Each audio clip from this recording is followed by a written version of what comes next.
ಚೈತ್ರಕ್ಕಂಗೆ weekend ಬಂತು ಅಂದರೆ ಯಾಕೆ ಅವರು ಡಲ್ ಆಗ್ತಾ ಇದ್ರು ಮತ್ತೆ ಏನೋ ಬೇರೆ ಡ್ರಾಮಾ ಸ್ಟಾರ್ಟ್ ಮಾಡ್ಕೊಳ್ತಾ ಇದ್ರು ಅಂತ ಕೆಲವರು ಮಾತು. ಅಂದ್ರೆ ನೀವು ಫೈಂಟ್ ಆಗಿ ಬಿದ್ದೋಗಿದ್ದು, ಹಾಸ್ಪಿಟಲ್ಗೆ ಹೋಗಿದ್ದು, ಅದೆಲ್ಲರೂ ಏನು ಹೇಳ್ತಿದ್ದಾರೆ ಅಂದ್ರೆ ಹೊರಗಡೆ ಇರೋ ಜನ ಇದೆಲ್ಲ ಡ್ರಾಮಾ, ವೀಕೆಂಡ್ ಬಂತು ಕಳಪೆ ಕೊಡ್ತಾರೆ. ಅದರ್ವೈಸ್ ಇನ್ನೊಂದು ಚೈತ್ರ ಅವ್ರಿಗೆ ಹೊರಗಡೆ ತಮ್ಮ ಇಮೇಜ್ ಹೇಗಿದೆ ಅನ್ನೋ ಒಂದು ಕ್ಯೂರಿಯಾಸಿಟಿ ಇತ್ತು. ಅಂದರೆ ಕೆಟ್ಟದಾಗ ಹೋಗ್ತಿದ್ಯಾ, ಒಳ್ಳೆ ರೀತಿ ಹೋಗ್ತಿದ್ಯಾ.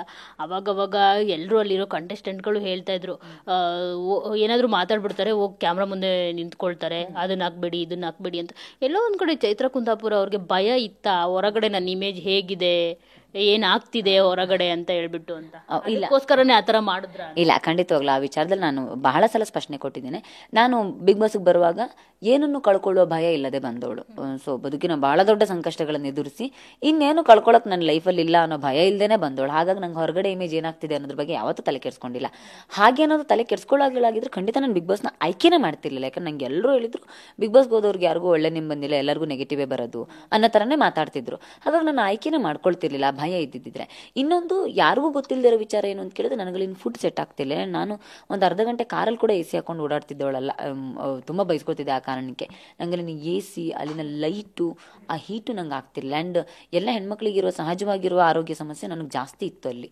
ನನಗೆ PCOD ಸಮಸ್ಯೆಗಳಿತ್ತು, ತುಂಬ ಆರೋಗ್ಯ ಸಮಸ್ಯೆಗಳಿತ್ತು. ಅದು ಶುಕ್ರವಾರ ಗುರುವಾರಕ್ಕೆ ಅಂತ ಬರ್ತಿದ್ದಿದ್ದಲ್ಲ. ಶುಕ್ರವಾರ ಕಳಪೆಗೆ ಹೋಗೋವಾಗ ಅಲ್ಲಿ ಏನಾಗೋದು ಅಂದರೆ, ನಿಮಗೆ AC ಇಂದ ಆಚೆಗೆ ಅಲ್ಲಿ ಕಳಪೆನಲ್ಲಿದ್ದರೆ ನಿಮಗೆ ಬ್ಲೈಂಡ್ಸ್ ಡೌನ್ ಮಾಡಲ್ಲ, ಪೂರ್ತಿ ಆ ಥಂಡಿಯಲ್ಲಿ ಮಲಗಬೇಕು, ಜೊತೆಗೆ ರಾಗಿ ನೀರೇ ಕುಡಿಬೇಕು, ನಿಮ್ಗೆ ಬೇರೆ ಏನೂ ಇಲ್ಲ, ಜೊತೆಗೆ ಅಲ್ಲಿನ ವಾಶ್ರೂಮ್ ಯೂಸ್ ಮಾಡಬೇಕು. ಆ UTI ಇಶ್ಯೂಸ್ ಬರೋದು ನನಗೆ ಯೂರಿನರಿ ಟ್ರ್ಯಾಕ್ ಇನ್ಫೆಕ್ಷನ್ ಆಗಿತ್ತು, ಅದು ಸಮಸ್ಯೆ ಆಗಿತ್ತು. ಇಡೀ ವಾರ ನನಗೆ ಡಾಕ್ಟರ್ ಕೂಡ ಅದನ್ನೇ ಹೇಳಿದರು, ರೆಗ್ಯುಲರ್ ಕಾಮನ್ ಬಾತ್ರೂಮ್ಸ್ಗಳನ್ನು ಉಪಯೋಗಿಸೋದ್ರಿಂದ UTI ಸಮಸ್ಯೆಗಳು ಬರ್ತಾ ಇದೆ ಅಂತ.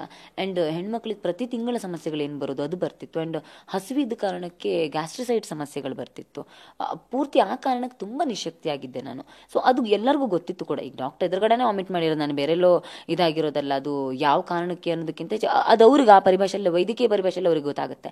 ಸೊ ಅದೆಲ್ಲ ಆಗ್ತಿದ್ದ ಕಾರಣಕ್ಕೇನೆ ಇದಾಗಿದ್ದು. ಮತ್ತು ಅಲ್ಲೆಲ್ಲೂ ಕೂಡ ಆ ಥರದ ವ್ಯವಸ್ಥೆಗಳು, ಅದ್ರ ಬಗ್ಗೆ ನಾನು ತಲೆ ಕೆಡಿಸ್ಕೊಂಡು ನಾನು ಹೋಗಬೇಕಾದ ಅವಶ್ಯಕತೆ ಬರ್ತಿರ್ಲಿಲ್ಲ. ಅಲ್ಲಿ ಒಂದಷ್ಟು ಜನಕ್ಕೆ ಅಲ್ಲೇನಾಗುತ್ತೆ ಗೊತ್ತಾ, ತುಂಬ ಸಲ ಅಲ್ಲಿಯವರು ಮಾತಾಡುವ ಒಪಿನಿಯನ್ಗಳೇ ಹೊರಗಡೆ ಜನಕ್ಕೂ ರೀಚ್ ಆಗುತ್ತೆ. ಕೆಲವರೊಂದಷ್ಟು ಜನ ಬೇಕು ಅಂತ ಇಂಥದ್ದೇ ಒಪಿನಿಯನ್ ಸೃಷ್ಟಿ ಮಾಡಬೇಕು ಅನ್ನೋ ಕಾರಣಕ್ಕೆ ಮಾತಾಡ್ತಿದ್ರು, ಅದನ್ನು ಚರ್ಚೆ ಮಾಡ್ತಿದ್ರು. ಸೊ ಅದು ಕೂಡ ಪ್ರಭಾವ ಬೀರಿರ್ಬೋದು. ಅದನ್ನು ನಾನು ಇಲ್ಲ ಅಂತ ಹೇಳೋದಿಲ್ಲ. ಈಗ ಚೈತ್ರಂಗ್ ಫಿಸಿಕಲ್ ಟಾಸ್ಕ್ ಆಡಕ್ಕಾಗಲ್ಲ ಅಂತ ಇಡೀ 100 ದಿನ ಹೇಳ್ಕೊಂಬಂದ್ರು. ಯಾಕೆ ಅದನ್ನು ಬಿಂಬಿಸ್ಬೇಕಾಗಿತ್ತು. ಯಾಕೆ ನಾನು ನರಕದಲ್ಲಿದ್ದಾಗ ಚೆನ್ನಾಗಿ ಆಡ್ತಿದ್ದೆ. ಫಿಸಿಕಲ್ ಟಾಸ್ಕನ್ನು ಯಾವ ಫಿಸಿಕಲ್ ಟಾಸ್ಕು ಬಿಟ್ಟಿಲ್ಲ. ನರಕದಲ್ಲಿದ್ದಾಗ ಅತಿ ಹೆಚ್ಚು ಫಿಸಿಕಲ್ ಟಾಸ್ಕ್ ಆಡಿರೋ ಹುಡುಗಿ ನಾನು.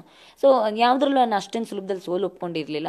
ಸೊ ಈಗೆಲ್ಲ ಇರ್ತಿದ್ದಾಗ ಆಡ್ತಿದ್ದವಳನ್ನು ಆಡಲ್ಲ ಅಂತಂದಾಗ ಅವ್ರಿಗೆಲ್ಗೂ ಅವ್ರ ಆಟವನ್ನು ಎಲ್ಲಿ ಕಿತ್ಕೊಳ್ತೀನೋ ಅನ್ನೋ ಕಾರಣಕ್ಕೂ ಆ ಥರದ ಪ್ರಯತ್ನಗಳನ್ನ ಮಾಡ್ತಿದ್ರು. ಅದೇ ಥರದ ಒಪಿನಿಯನ್ಗಳನ್ನ ಸೃಷ್ಟಿ ಮಾಡೋ ಪ್ರಯತ್ನ ಬಹಳ ಜನ ಮಾಡ್ತಿದ್ರು. ಆ ಮಾತುಗಳನ್ನು ಕೇಳಿ ಎಲ್ಲೋ ಹೊರಗಡೆಯವ್ರಿಗೂ ಅದು ಅನ್ನಿಸ್ತಿತ್ತು.